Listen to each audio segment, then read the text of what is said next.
बिस्मिल्लाहिर्रहमानिर्रहीम, अस्सलाम वालेकुम नाज़रीन कराम, मैं हूं मखदूम शहाबुद्दीन और आप देख रहे हैं मेरा फेसबुक और यूट्यूब चैनल। उम्मीद करता हूं आप सब लोग बखैर वाफियत होंगे और जहां भी होंगे अपने अहले खाना समेत खुश भी होंगे और महफूज भी।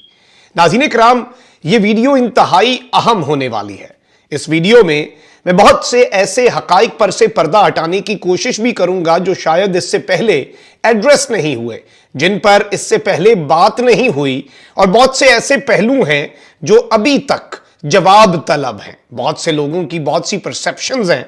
इस सब के अंदर इमरान रियाज और दीगर सहाफी जो पाकिस्तान के हक में बोलते हैं और बोलते थे, और जो पाकिस्तान की अफवाज के हक में एक तासुर था कि ये उनके लिए काम कर रहे हैं, तो इस सब के अंदर ये किसके पेरोल पर रहे, इस हवाले से हमारे बड़े काबिल इज्जत भाई हैं, बड़े भाई हैं, और मेरे लिए तो बहुत ज्यादा काबिल इज्जत हैं, इकरारुल हसन साहब।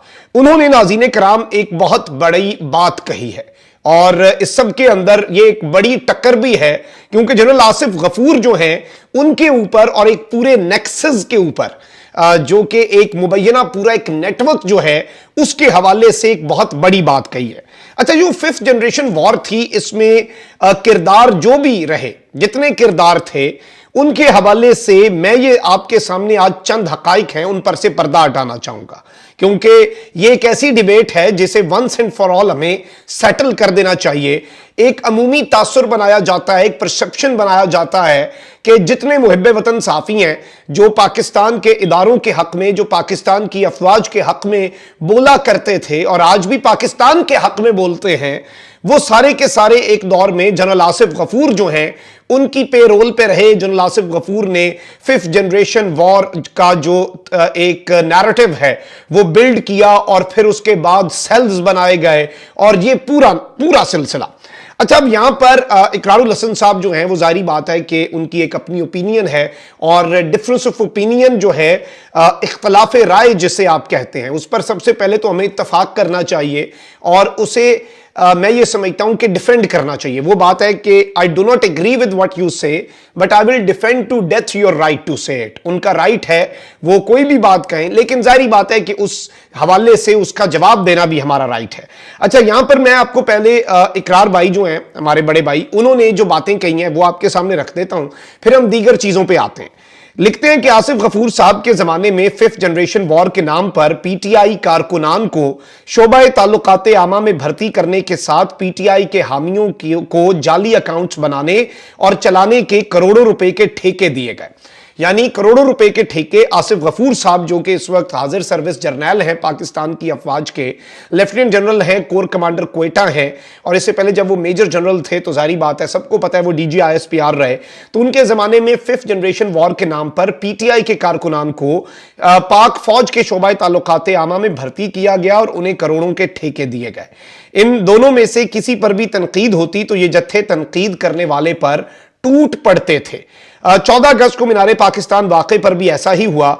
औरत भले किसी भी किरदार की मालिक हो, उसका यूं कौमी मकाम पर नोचा जाना पंजाब हुकूमत की कारकर्दगी पर सवाल था, और मीनारे पाकिस्तान जैसे कौमी असासे की हिफाजत और वहां ऐसे नाखुशगवार वाक़े को रोकना एजेंसियों की भी जिम्मेदारी थी, जो कि बिलाशुबा थी।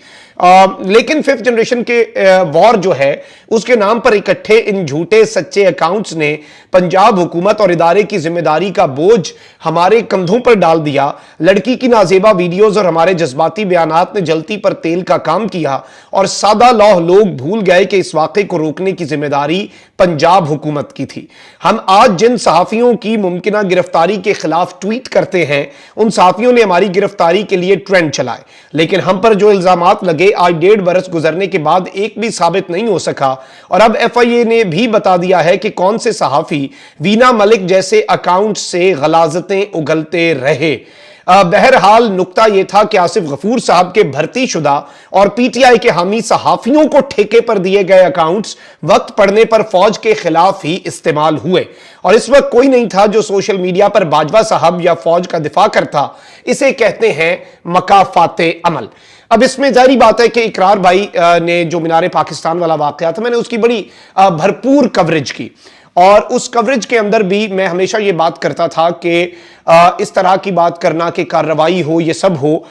इकरार भाई जो हैं उन्होंने एक नेक नियति से एक काम किया और उसका जो भी उन्हें सिला मिला वो हम सब के सामने है। उसमें मेरा ओपिनियन जो है वो बहुत से मेरे हम ख्याल दोस्तों से भी मुख्तलिफ रहा है और हम सबका हक है अपना अपना ओपिनियन रखना।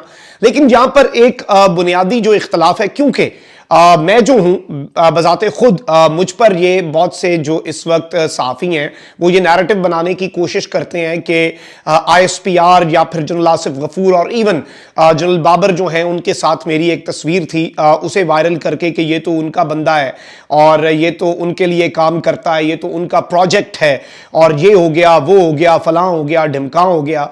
अच्छा, जहां पे सवाल यह है कि मेरी जनरल बाबर इफ्तिखार साहब के साथ तस्वीर थी, तो मेरी तो नवाज शरीफ के साथ भी तस्वीर है, मेरी तो मरीम नवाज के साथ भी तस्वीर है, मेरी इमरान खान के साथ भी है और बाकी किसी के पास भी मैं जाऊं, मैं सहाफ़ी हूं, मैं सबसे उनकी साइड ऑफ द स्टोरी लूंगा।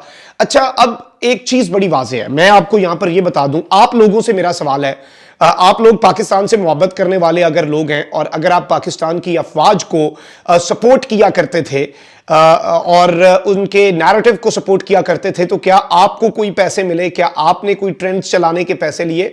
नहीं। देखें, जो माँ है ना वतन, उसके दिफा के कोई पैसे नहीं हुआ करते और हुब्बुल वतनी जो है वो काबिल फ़रोख्त नहीं होती और काबिल ख़रीद भी नहीं होती, ना ही उसे कोई बेचता है और ना ही वो ख़रीदी जा सकती है। जब जब हमें लगा कि पाकिस्तान के हक़ में ये चीज़ बेहतर है, जब जब हमें लगा कि पाकिस्तान के मामले के ऊपर ये चीज़ बेहतर है, जनरल आसिफ गफूर का कसूर क्या है उसमें मैं बाद में आता हूं और उनका नाम इतना ज्यादा क्यों आता है उस पर तो हम बाद में आएंगे। और ये नैरेटिव उठा कहां से, ये बनाया कहां से जाता है? अब जैसे इमरान रियाज पे इल्जाम लगा रहे हैं कि जी 5,000 या 10,000 कोई ट्विटर अकाउंट्स जो हैं वो इमरान रियाज खुद चलाया करते थे, इमरान रियाज साहब, और उसमें वीना मलिक का जो अकाउंट है वो भी था। वीना मलिक का वैसे मुझे भी नहीं लगता कि उन्होंने खुद भी कहा कि मैं ट्वीट्स खुद नहीं करती एक टीवी शो के अंदर, तो उनका अकाउंट जो भी चलाता है उसका जवाब तो होना चाहिए। और उसमें जब भी कहीं पर भी कोई भी अकाउंट से नाजेबा बात होती है, हमें दोनों साइड से, चाहे वो बात जो है वो इमरान खान के खिलाफ हो या मरीम नवाज की या बिलावल के, नाजेबा बात अगर नाजेबा है तो उसकी तो मजम्मत होनी चाहिए। अच्छा, अब यहां पर एक नैरेटिव जो बिल्डअप किया जा रहा है, इमरान रियाज पे भी यही इल्जाम लगता है और फिर जाहिर बात है कि जो लोग ये ट्रेंड्स चलाया करते थे, मुझ पे एक दाग था और मुझ पे ये दाग या फिर एक टाइटल लगाया जाता था कि ये तो इदारों का बंदा है, ये तो फौज का आदमी है, ये तो ISPR का प्रोजेक्ट है, ये हो गया, वो हो गया, वो दाग धुल गया। आज ये लगाया जाता है कि जी ये PTI का स्पोक्स पर्सन हो गया, ये इमरान खान की हिमायत में बात करता है, ये तो बायस्ड सहाफत हो गई। इंशाल्लाह आप इमरान खान को पाकिस्तान के खिलाफ कुछ करने तो दें, हम उसके भी खिलाफ बात करेंगे, उसके रास्ते में दीवार बनेंगे जिस दिन इमरान खान ने गलत किया। और इस सब के अंदर वही बात है कि ना अहले तख्त ना उनके मुखालफीन के साथ मेरी है सारी वफादारियां जमीन के साथ। जनरल आसिफ गफूर का कसूर क्या है? पूरी दुनिया जो है नाज़रीन किराम, वो 5th जनरेशन वॉर जो है, ये लफ्ज़ इतना सादा नहीं है। देयर वाज अ रीज़न के इंडियन टीवी चैनल्स के ऊपर भी ये बात होती थी कि हम तो ISI करते रहते हैं, असल मसला तो ISPR है, उस पर भी तवज्जो दें।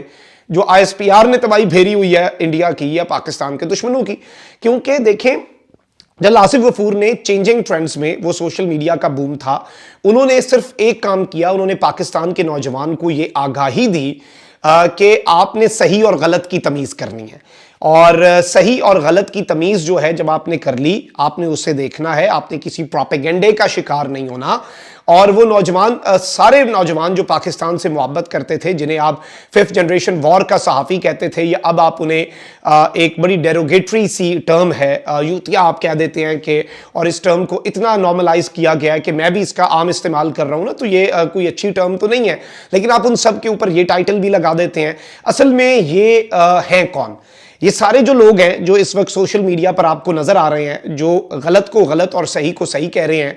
जब उन्हें एक चीज सही लगती थी वो उसे सही कहते थे, जब उन्हें लगा कि यहां पर यह गलती हुई, उन्होंने जिद और हठधर्मी को बरकरार नहीं रखा। उन्होंने ये नहीं किया कि भाई मैं तो भाई पहले सपोर्ट करता था, अब भी करता रहूं, किस मुंह से मैं इनके खिलाफ हो जाऊं? क्यों भाई? कोई बंदा गलत जब करने लगेगा हम उसके खिलाफ बोलेंगे, पाकिस्तान के जो खिलाफ होगा हम उसके रास्ते की रुकावट बनेंगे।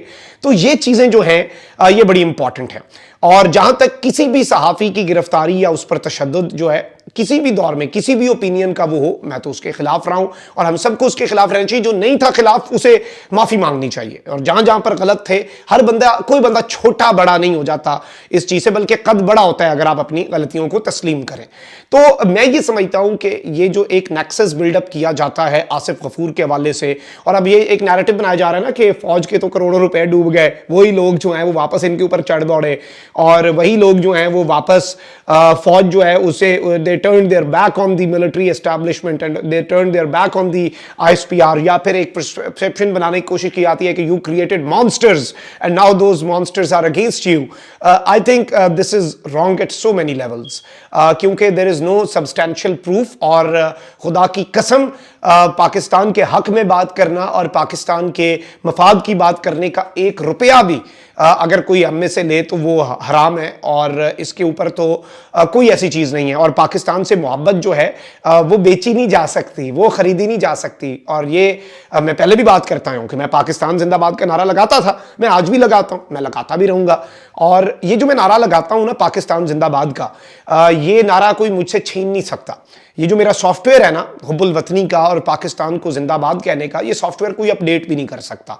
और जो ये करना चाहे उसका अपना सॉफ्टवेयर करप्ट हो चुका है, उसका अपना हार्डवेयर जो है वो तब्दील करवाने की उसे ज़रूरत हो सकती है। तो मैं ये समझता हूँ कि ये नोशन जो बिल्डअप किया जाता है कि आईएसपीआर का एक 5th जनरेशन का नेक्सस था, सहाफ़ियों को इसमें ठेके दिए गए, ये सब कुछ। और इवन जो अभी उंगलियां इमरान रियाज की तरफ उठाई जा रही हैं, ये एक हुकूमती प्रोपेगेंडा तो हो सकता है, इमरान रियाज को विक्टिमाइज करने का प्रोपेगेंडा तो हो सकता है। और अनजाने में, मैं ये नहीं समझता कि इतने ऑब्वियसली पाकिस्तान से मोहब्बत करने वाले सारे लोग हैं, वो जानते बूझते हुए नहीं, अनजाने में कहीं आप इस प्रोपेगेंडे का हिस्सा ना हो जाएं, एक विक्टिमाइजेशन ऑफ अ जर्नलिस्ट उसका हिस्सा ना बन जाएं। इस चीज़ को बड़ा माइन्यूटली समझने की ज़रूरत है, बड़ा बारीक वारदातें होती हैं, और सबको, सहाफ़ियों को भी एक होने की ज़रूरत है और पूरे नेशन को भी एक होने की ज़रूरत है। और मैं नहीं समझता कि ये जो एक नैरेटिव बिल्डअप किया जाता है कि आसिफ गफूर साहब ने कोई सेल बनाया, करोड़ों की कोई इन्वेस्टमेंट थी, ऐसा कुछ भी नहीं था। और मेरे नॉलेज में तो कम से कम ऐसा कभी कुछ नहीं रहा। देखें ना, अभी तो एक तरह से इख्तलाफात ही हैं, तो इख्तलाफात के अंदर भी वरना ये बातें की जा सकती थी ना कि वो तो ये करते थे, वो तो वो करते थे। अपना तो मैं बता सकता हूँ, लेकिन मैं दूसरों का बता सकता हूँ कि जहाँ तक मेरा नॉलेज है उसमें ऐसी कोई चीज़ नहीं थी। ये सब कुछ जो है ये पाकिस्तान से मोहब्बत के जज्बात हैं, और ये बिकाऊ नहीं है। अपना बहुत ख्याल रखिए। अल्लाह निगहबान। पाकिस्तान जिंदाबाद।